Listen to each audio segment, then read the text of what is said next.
एक बार एक शिकारी जंगल में घूम रहा था शिकार करने के लिए, बहुत बड़ा शिकारी। घूमते घूमते जब गया तो देखा एक गुफा के सामने से निकला, तो देखता हुआ जाता था कहीं कोई शिकार मिल जाए। गुफा में जैसे उसने झांक करके देखा तो कोई हिरन आदि तो नहीं दिखा। एक महात्मा बैठे थे, बड़ी बड़ी जटाएं उनकी, और महात्मा नेत्र बंद करके बैठ के ध्यान कर रहे थे। तुरंत अपना घोड़ा रोका और बोला कि मेरी माँ मुझसे कहती थी कि हम शिकारी हैं, हम वन में रहते हैं, हम मांस खाते हैं, लेकिन कभी भी कोई संत मिले, गुरु मिले, उससे प्रणाम जरूर करना, उससे आशीर्वाद जरूर लेना। दौड़ करके गया, महाराज जी प्रणाम, आपको वंदन करता हूं, आप इस जंगल में भजन कर रहे हैं, मैं इस जंगल का शिकारी हूं, मैं यहीं रहता हूं।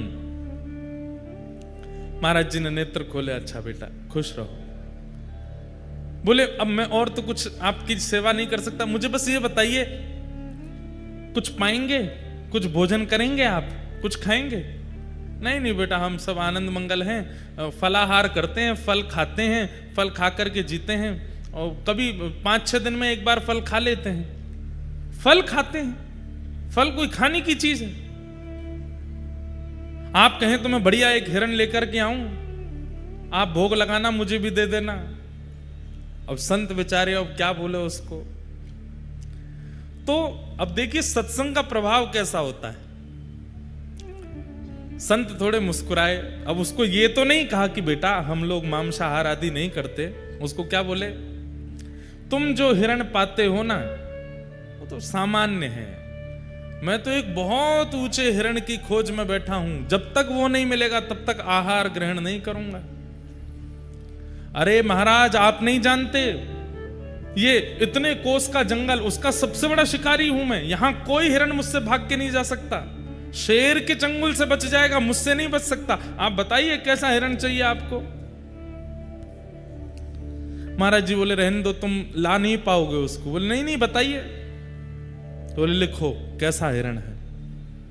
कस्तूरी तिलकम ललाट पटले वक्षस्थले कौस्तुभम नासाग्रे वर मुक्ति कंतर तले वेणु करे कंकणम सर्वांगे हरिचंदनम सुललितम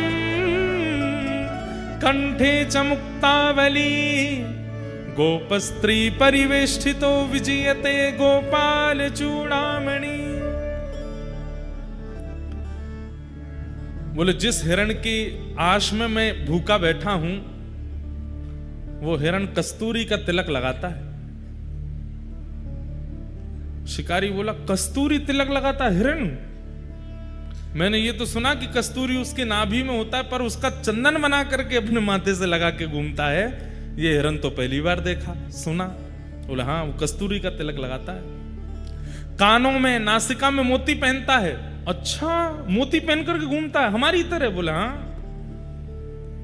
और इस हिरण की विशेषता क्या है? बोले पीतांबरी पहनता है, निर्वस्त्र नहीं घूमता है, पीतांबरी धारण करता है, धोती पहनता है, और सबसे बड़ी विशेषता अधर पर वेणु रख करके अपने कर कमलों से बजाता है। शिकारी बोला जीवन निकल गया, ऐसा हिरण तो नहीं देखा मैंने। बोले इसीलिए तो इस वाले हिरण को हम पाना चाहते हैं, उसी के लिए बैठे हैं यहां पर। महाराज मैं आपको वचन दे करके जा रहा हूं, वो इसी वन में है ना, आप बस इतना बताओ। बोला हाँ वो सब जगह है, वो यहां पर भी है। मैं आपको वचन देता हूं जब तक ये हिरण नहीं मिलेगा मैं भी भूखा रहूंगा, मैं भी शिकार नहीं करूंगा, इसी हिरण को पकड़ के लाऊंगा, तब तो आप स्वीकार करेंगे ना, उसको पाएंगे फिर मुझे भी दे देना। बोला हाँ फिर पाएंगे, हम लेके आओ। महाराज जी ने तो ऐसे टरका दिया, लेकिन एक क्षण का वो सत्संग किया गया। अब वो तो शिकारी सीधा था, उसको ज्यादा हम आप चतुर जैसे लोग थोड़े ही हैं, हम तो बहुत चतुर हैं। हमारे सामने कोई महात्मा ऐसे बोलते तो हम तो तुम हिरण थोड़ी है, ये तो भगवान की बात कर रहे हो आप, हम तो 2 मिनट में बोल देते। लेकिन बेचारा सीधा बोला ठीक है मैं अभी जाता हूं। निकल गया, दिन रात पहाड़ों में, नदियों में, तालाबों में, पोखरों में, सघन वन में जाता है और केवल ढूंढ रहा है तिलक लगा करके वंशी बजाने वाला, पीतांबरी पहनने वाला हिरण मुझे मिले। 1 दिन, 2 दिन, 3 दिन, 5 दिन बीत गए। भूख के कारण व्याकुल होने लगा। मुख सूखने लगा। अब तो बस सामने से हिरण निकलते हैं तो उसको इच्छा तो बहुत होती कुछ खा लूं, लेकिन सोचता है मेरे गुरुजी भूखे हैं, मैं कैसे पाऊं, जब तक वो हिरण नहीं मिलेगा तब तक नहीं जाऊंगा। 7 दिन बीत गए, प्राण जब निकलने को होने लगे, आंखें खुलनी बंद हो गई। अब स्थिति अपने वश में नहीं थी। ठाकुर जी उसके भाव पर रीझ गए, बोले बताओ हमको ढूंढ रहा है, भूख प्यास से व्याकुल होकर के हमको ढूंढ रहा है, हिरण के रूप में ढूंढ रहा है। इतने में ही मोर मुकुट धारण किए, कानों में सुंदर मोती धारण किए हैं, नाक में सुंदर मोती पहने हैं, पीतांबरी पहने हैं, ललित गति विलास वल गुहास, टेढ़ी मेढ़ी चाल चलते हुए सघन वन से वेणु का नाद करते हुए कस्तूरी की सुंदर सुगंध आने लगी, चंदन की सुगंध आने लगी।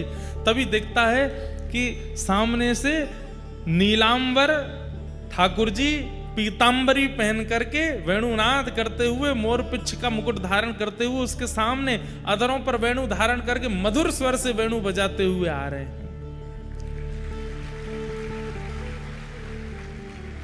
गुरु जी ने जितना बताया था सब देख रहा है। कस्तूरी की सुगंध आ रही है, नाक में मोती पहना है, कानों में कुंडल पहने हैं, पीतांबरी पहन रखी है, नील कांति नील वरण है, और ये हिरण तो नहीं है पर नेत्र तो मृग जैसे ही है, मृगनयन है। संभवतः यही वो हिरण होगा, श्रृंगार करके हमारे जैसा मानवों जैसा लग रहा है। तुरंत प्रसन्न हो गया, वो मिल गया हिरण। अब क्या करूं, कैसे पकड़ूं? तो जैसे हिरण को पकड़ता है चुपके से, वैसे ही ठाकुर जी के पीछे धीमे धीमे चल रहा है, और हिरण पकड़ने वाला जाला हाथ में लेकर के चल रहा है। ठाकुर जी मधुर मधुर स्वर से वेणु बजाते हुए गजगामिनी चाल से आगे चल रहे हैं, पीछे पीछे वो शिकारी चल रहा है। जैसे ही देखा मौका है, तुरंत जाला फेंका, ठाकुर जी को उसमें बंदी बनाया, पकड़ लिया पकड़ लिया पकड़ लिया, आ गया मेरे चंगुल में। ठाकुर जी को पकड़ करके जाला बांध करके और उठा करके अपने कंधे पर टांगा, घोड़े पर बैठ करके ले गया गुरुजी के पास। सप्ताह बाद गुरुजी बाहर से चिल्लाने लगा गुफा के भीतर से। संत बोले फिर से आ गया, अरे जल्दी बाहर आइए, बहुत मचलता हुआ हिरण है ये, बड़ी मुश्किल से पकड़ करके लाया हूं, 1 सप्ताह लग गया गुरुजी, पेट में चूहे दौड़ रहे हैं, जल्दी बाहर आओ। संत बोले पता नहीं किसको पकड़ लाया होगा, देखता हूं। बाहर जाकर के देखा तो मुरली मनोहर श्याम सुंदर कंधा पे बैठे हैं उसके, जाले में बंद होकर के, बिल्कुल ऐसे होके। जैसे ही ठाकुर जी को देखा, गुरु जी तो वहीं मूर्छित हो गए। शिकारी दौड़ करके गया, बोले गुरु जी होश में आओ, पानी वानी डाला। जैसे तैसे होश में आए। शिकारी बोले गुरु जी आप ठीक हो? बोले मैं ठीक हूं बेटा। वो कहाँ है हिरण? बांध रखा मैंने पेड़ से, भाग जाएगा, जल्दी करो, अग्नि चेताओ, भोग लगाओ आप, फिर मैं भी पाऊंगा। अरे पगले खोल इनको। खोलूंगा नहीं, 1 हफ्ता बाद मिला है। गुरु जी के नेत्र सजल हो गए। तुरंत कहा, बोले प्रणाम करो, साक्षात परमात्मा है, ये ईश्वर हैं, यही वो हिरण्यगर्भ हैं जिनकी इच्छा में रखता हूं। शिकारी तो प्रसन्न हो गया, दंडवत प्रणाम किया। ठाकुर जी ने उसको भी आशीष दिया, गुरु जी को भी आशीष दिया। सत्संग त्याग करवाता है। भक्ति ज्ञान वैराग्य और त्याग, भागवत। भक्ति के लिए विश्वास का पात्र, ज्ञान के लिए जिज्ञासा का पात्र, वैराग्य के लिए अनुभव का पात्र, और त्याग के लिए सत्संग का पात्र।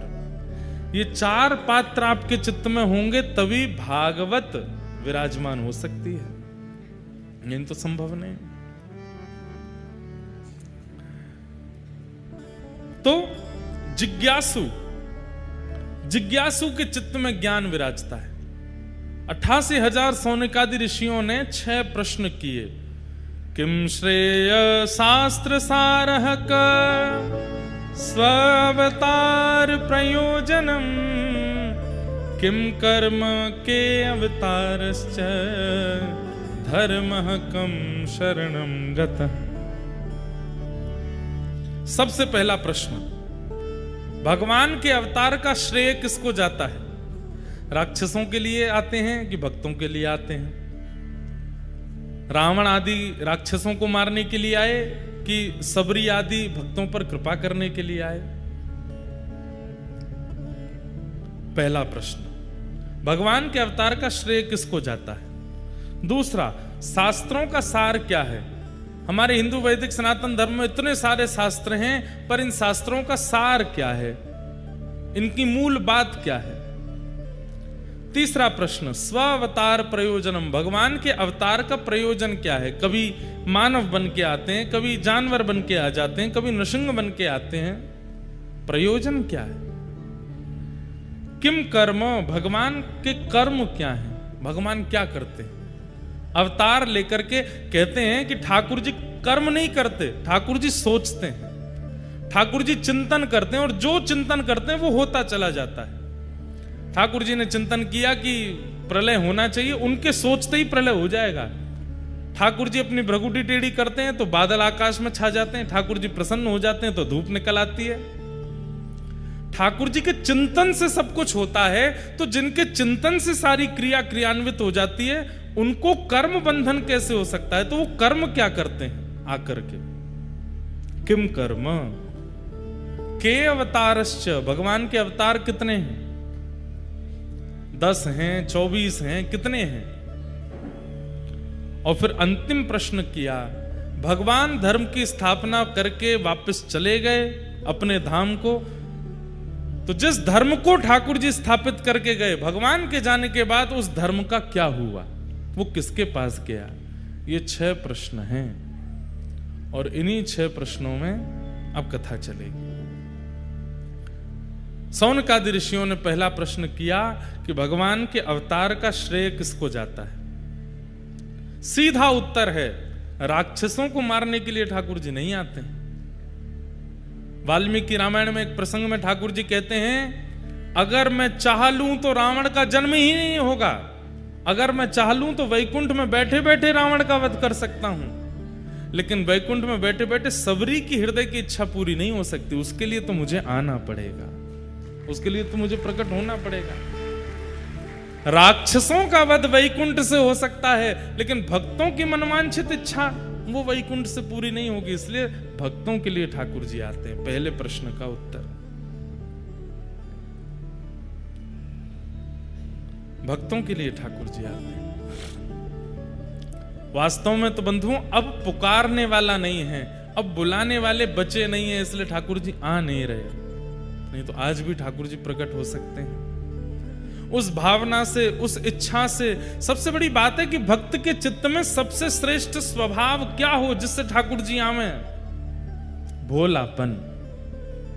हम लोग भोले नहीं हैं, हम लोग सरल नहीं है, सहज नहीं है, इसलिए ठाकुर जी आते नहीं है। सरलता ठाकुर जी को सबसे प्रिय है।